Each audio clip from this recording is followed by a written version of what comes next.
Welcome from once again to another video. हा video खूप महत्त्वाचा असणार आहे, कारण की या व्हिडिओमध्ये आपण ज्या अभियोगधारकांनी टेट एक्झाम 2025 दिलेली आहे त्यांच्यासाठी हा व्हिडिओ खूप महत्त्वाचा आहे।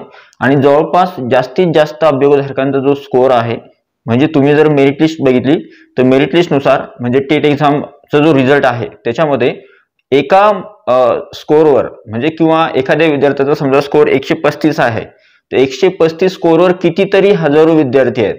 मग जर समजा मेरिट लिस्ट बघितली आपण तर असे खूप सारे उमेदवार आहेत की ज्यांना सारखे सारखे गुण आहेत। म्हणजे थोडक्यात आता एखाद्या उमेदवाराचा विचार जर समजा 135 जर एखाद्या उमेदवाराचं सिलेक्शन होत असेल, मग त्यावेळेस 135 मार्क्स असणारे खूप सारे उमेदवार आहे। मग अशा वेळेस कोणत्या उमेदवाराचा विचार होणार, कोणत्या उमेदवाराला घेतलं जाणार, त्या संदर्भात हा व्हिडिओ असणार आहे। आणि व्हिडिओ जो आहे खूप महत्त्वाचा आहे आणि खूप महत्त्वाची माहिती म्हणजे सर्व माहिती घेऊन जी आहे हा व्हिडिओ तुमच्यापर्यंत पोहोचवण्यात आला आहे किंवा तुमच्यापर्यंत येतोय। ठीक आहे, माहिती जी आहे खूप महत्त्वाची आहे। आणि तुमचा स्कोअर जो तुमचा स्कोअर आहे त्या स्कोअरवर तुम्ही बघू शकता की जी लिस्ट आहे टेट एक्झाम 2025 च्या निकालाची जी लिस्ट आहे त्या लिस्टमध्ये बघा की तुमचा स्कोअर जो आहे आणि तुमच्याच एवढा स्कोअर बाकीच्या किती विद्यार्थ्यांना आहे। जवळपास 3 ते 4-5 हजार विद्यार्थ्यांचा स्कोअर जो आहे सारखा आहे। मग अशा वेळेस कोणत्या उमेदवाराची निवड केली जाते, अशा परिस्थितीमध्ये काय आहे कायदा आणि नियम काय सांगतो आणि नियमावली काय आहे, शासन निर्णय काय आहे, कोणत्या विद्यार्थ्याची निवड होते, या सगळ्या गोष्टी बघणार आहोत या व्हिडिओमध्ये। व्हिडिओ जो आहे खूप महत्त्वाचा आहे। व्हिडिओ आवडला तर व्हिडिओला लाईक करा आणि अशाच प्रकारच्या माहिती जी आहे तुम्हाला रेग्युलर बेसिसवर हे व्हिडिओ मिळणार आहेत आणि डेली रुटीन मध्ये तुम्हाला जे आहेत नवीन नवीन अपडेट बघायला मिळणार आहे। तर शिक्षक भरती संदर्भात पवित्र पोर्टल टीईटी परीक्षा किंवा टेट परीक्षा कोणत्याही संदर्भात महत्त्वाच्या माहितीसाठी चॅनलला सबस्क्राइब करा, साइड्स नोटिफिकेशन बेल ऑलवर सेट करा, जेणेकरून तुमच्याकडून कोणत्याही प्रकारचं नोटिफिकेशन मिस होणार नाही। आणि हा टेलिग्राम चॅनल, व्हॉट्सअप चॅनल आणि बाकीच्या चॅनलची लिंक डिस्क्रिप्शन मध्ये आहे, त्यांना सुद्धा तुम्ही जॉईन होऊ शकता किंवा सबस्क्राइब करू शकता। तर चला सुरू करूया आजचा महत्त्वपूर्ण व्हिडिओ। सगळ्यात अगोदर पहिली गोष्ट जी आहे ती आहे बघा, टेट एक्झाम 2025 जी आहे झालेली आहे तिचा रिझल्ट सुद्धा अनाउन्स झालेला आहे आणि त्या लिस्टमध्ये किंवा जो निकाल लागलेला आहे निकालामध्ये असंख्य असे विद्यार्थी आहेत की ज्यांचा स्कोअर जो आहे किंवा ज्यांचे गुण जे आहेत ते सारखे आहेत। मग समान गुण असेल तर त्यावेळेस नियम काय आहे, समान गुण असेल तर कोणत्या विद्यार्थ्याची निवड होते, त्या संदर्भात आपण या व्हिडिओमध्ये बघणार आहोत। सगळ्यात महत्त्वाचं म्हणजे समान गुण असेल तर कोणत्या विद्यार्थ्याची निवड केली जाते, या संदर्भात नुकताच सद्यस्थितीमध्ये रिसेंटमध्ये जो शासन निर्णय आहे तो आहे 2022चा। म्हणजे 2022चा शासन निर्णय जो आहे तो सद्यस्थितीमध्ये लेटेस्ट जी आर आहे त्यानुसार जे आहे निवड केली जाते एखाद्या उमेदवाराची। आता हा नियम काय सांगतो किंवा या शासन निर्णयामध्ये काय तरतूद आहे ते आपण बघणार आहोत। ठीक आहे, आता बघा, जर समजा तुमच्या मनामध्ये सध्या हा विचार येऊ शकतो की येणारी जी शिक्षक भरती आहे, शिक्षक भरती 2025 जी लवकरच होणार आहे, पवित्र पोर्टलचं रजिस्ट्रेशन सुरू आहे, होईल लवकरच आणि संच मान्यता एका साईडला सुरू आहे। मग संच मान्यता झाल्यानंतर आणि पवित्र पोर्टलचं रजिस्ट्रेशन सुरू झाल्यानंतर शिक्षक भरती सुरू होईल 2025 ची। तर त्यावेळेस तुमच्या मनामध्ये सुद्धा हा प्रश्न येऊ शकतो की आपली निवड होणार किंवा नाही होणार। तर काही उमेदवारांसाठी यामध्ये खूप गुड न्यूज आहे, काही विद्यार्थ्यांसाठी आनंदाची बातमी असणार आहे ही। काही विद्यार्थ्यांना, ज्या विद्यार्थ्यांना याचा बेनिफिट होणार आहे आणि काही विद्यार्थ्यांसाठी मात्र ही बातमी जी आहे कदाचित चिंताजनक होऊ शकते। ठीक आहे, तर बघा आता ही गोष्ट जी आहे आपण बदलू शकत नाही, हा शासन निर्णय आहे आणि यानुसारच विचार केला जातो आणि यानुसारच पदभरती केल्या जाते। ठीक आहे, तर काय आहे शासन निर्णयामध्ये तरतुदी बघूया। जर समान गुण असेल तर कोणत्या विद्यार्थ्याची निवड होते, तर त्यावेळेस बघूया आपण। फॉर एक्झाम्पल 2 विद्यार्थी आहे आणि दोन्ही विद्यार्थ्यांचे गुण सारखे आहेत, तर त्यावेळेस कोणत्या विद्यार्थ्याची निवड होते हे आपण यामध्ये बघणार आहोत। तर सगळ्यात अगोदर बघा तरतूद काय आहे शासन निर्णयामध्ये। पहिली तरतूद अशी आहे की जर 2 उमेदवारांमध्ये म्हणजे शिक्षक भरतीमध्ये किंवा कोणत्याही भरती प्रक्रियेमध्ये जर 2 उमेदवारांचे गुण सारखे असतील, या फॉर एक्झाम्पल आपण शिक्षक भरतीची गोष्ट करतोय। ठीक आहे, जर शिक्षक भरतीमध्ये 2 उमेदवार आहे आणि दोन्ही उमेदवारांचे गुण जर सारखे आहेत, तर त्यावेळेस मात्र पहिला पर्याय आहे आत्महत्याग्रस्त शेतकऱ्याचा जो पाल्य आहे त्याची निवड केली जाते। म्हणजे 2 उमेदवार आहे, दोघांचे गुण सारखे आहे, मग त्या दोघांपैकी हे बघितलं जातं की कोणता उमेदवार जो आहे तो आत्महत्याग्रस्त शेतकऱ्याचा पाल्य आहे। मग जर समजा उदाहरणार्थ एखादा उमेदवार आत्महत्याग्रस्त शेतकऱ्याचा पाल्य असेल तर त्याची निवड केली जाते, दुसऱ्या उमेदवाराची निवड केली जात नाही।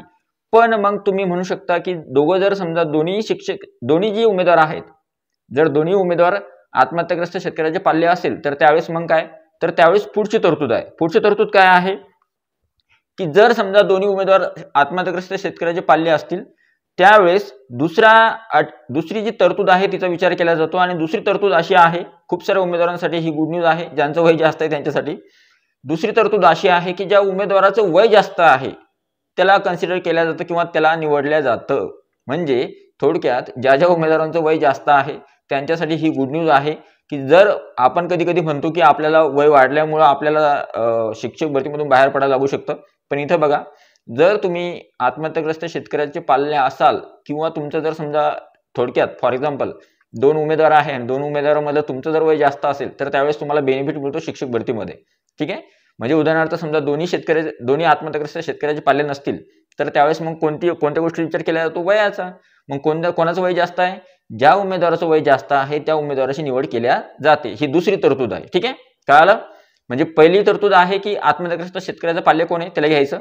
जर दोघांपैकी दोन्ही असले किंवा दोन्ही नसले तर त्यावेळेस दुसरी तरतूद आहे ज्याचं वय जास्त आहे त्याला घेतलं जातं. ठीक आहे, आता अजून सांगू शकतो, जर समजा कधी कधी असं झालं की दोन उमेदवार आहे ते आत्महत्याग्रस्त शेतकऱ्याचे पाल्य नाही आणि दोघांचं वय सुद्धा सारखं आहे, मग त्यावेळेस काय करायचं? तर त्यावेळेस तिसरी तरतूद आहे. तिसरी तरतूद काय आहे?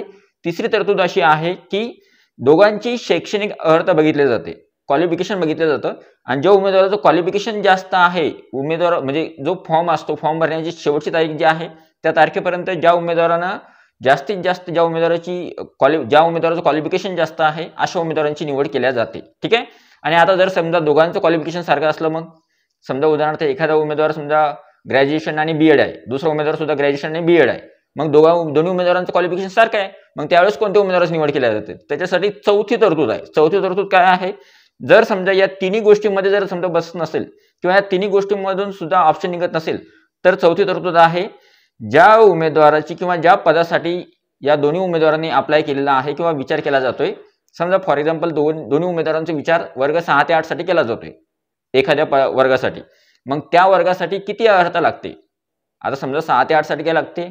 बीएड लागतं, नंतर तुमचं टीईटी पेपर क्रमांक 2 उत्तीर्ण असावा लागतो. ठीक आहे, आणि सोबत तुमचं जे आहे 12वी किंवा ग्रॅज्युएशन जे आहे ते झालेलं पाहिजे. ठीक आहे, मग अशामध्ये कोणत्या उमेदवाराचे गुण जास्त आहेत, म्हणजे एखाद्या पदासाठी जी अर्हता लागते त्यामध्ये समजा तुम्हाला बीएड, नंतर ग्रॅज्युएशन, नंतर 12वी किंवा मग फॉर एक्झाम्पल टीईटी पेपर क्रमांक 2, तर यामध्ये ज्या उमेदवाराचे गुण चांगले आहेत त्या उमेदवाराचं सिलेक्शन केलं जातं. ठीक आहे, तर अशा प्रकारची तरतूद आहे आणि ही तुम्हाला स्पष्ट नियम तुम्हाला कळाले असतील. म्हणजे फॉर एक्झाम्पल येणारी जी शिक्षक भरती आहे, शिक्षक भरती 2025 मध्ये काही उमेदवारांना याचा फायदा होणार आहे ज्यांचे गुण चांगले आहे. उदाहरणार्थ फॉर एक्झाम्पल समजा एखादा उमेदवार फर्स्ट क्लासमध्ये पास झालेला आहे तर त्याची टक्केवारी चांगलीच असणार आहे, 10वी 12वी graduation, post graduation, D Ed, B Ed. ठीक आहे, आणि एखाद्या उमेदवाराची टक्केवारी कमी असेल तर त्यावेळेस तुम्हाला शिक्षणाचा फायदा इथे होतो. ठीक आहे, म्हणजे तुम्ही शिकलेले जास्त आहात तर इथे फायदा होतो, तुमची टक्केवारी जास्त असेल तर इथं फायदा होतो, तुमचं वय जास्त असेल तर इथं फायदा होतो, आणि जर तुम्ही आत्महत्याग्रस्त शेतकऱ्याचे पाल्य असेल तरी सुद्धा तुम्हाला इथं फायदा होतो. ठीक आहे, तर अशा प्रकारच्या या गोष्टी होत्या आणि याच भरती प्रक्रियेमध्ये या गोष्टीचा विचार केला जाणार आहे. त्याच्यामुळे आजपासून लक्षात ठेवा, जर समजा एखाद्या खूप सारे उमेदवार आहे असे की जर उमेदवार असले की जर उमेदवार 2 असतील सारखे गुणवाले तर त्यावेळेस हा शासन निर्णय जो आहे तो लागू केला जातो, यानुसारच निवड केल्या जाते उमेदवाराची.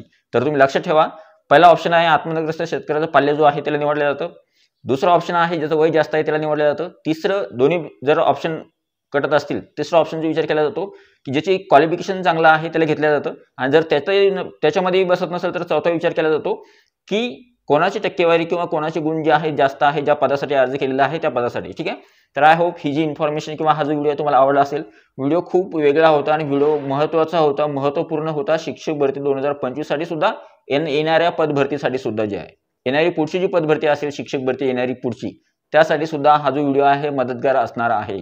तर नेहमी लक्षात ठेवा, या सगळ्या गोष्टींचा विचार होतो जर समान गुण असेल तर. आणि तुम्हाला माहित आहे शिक्षक भरतीमध्ये किंवा टेट एक्झाम 2025 जो रिझल्ट लागला त्याच्यामध्ये असे हजारो उमेदवार आहे की ज्यांचे गुण सारखे आहे.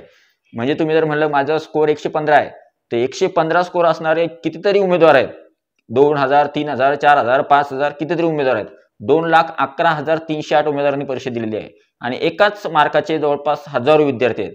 त्याच्यामुळं हा नियम जो आहे तो लागू होतो आणि हा व्हिडिओ जो आहे तो खूप महत्त्वाचा आहे. त्याच्यामुळे हा जो व्हिडिओ आहे कसा वाटला, व्हिडिओ आवडला तर व्हिडिओला लाईक करा, तुम्ही चॅनलवर नवीन असाल तर चॅनलला सबस्क्राईब करा. तुम्हाला अजून काही महत्त्वाची माहिती विचारायची असेल किंवा तुम्हाला असं वाटलं की या विषयावर व्हिडिओ बनवावा सर, आम्हाला या विषयाबद्दल माहिती नाही आहे शिक्षक भरती संदर्भात, पवित्र बोर्ड संदर्भात, तर तुम्ही मला कमेंट बॉक्समध्ये सजेस्ट करा. मी त्या विषयासंदर्भात व्हिडिओ बनवण्याचा नक्की प्रयत्न करेल. ठीक आहे, हा व्हिडिओ आवडला असेल तर व्हिडिओला लाईक करा, हा व्हिडिओ जास्तीत जास्त शेअर करा. भेटूया पुढच्या व्हिडिओमध्ये. तोपर्यंत व्हिडिओ बघितल्याबद्दल थँक्यू सो मच. आणि हा टेलिग्राम चॅनल, व्हॉट्सअप चॅनल आणि बाकीचे चॅनल डिस्क्रिप्शनमध्ये त्यांना सुद्धा तुम्ही जॉईन होऊ शकता किंवा सबस्क्राईब करू शकता. वन सेकंड व्हिडिओ बघितल्याबद्दल thank you so much. Take care. Bye bye.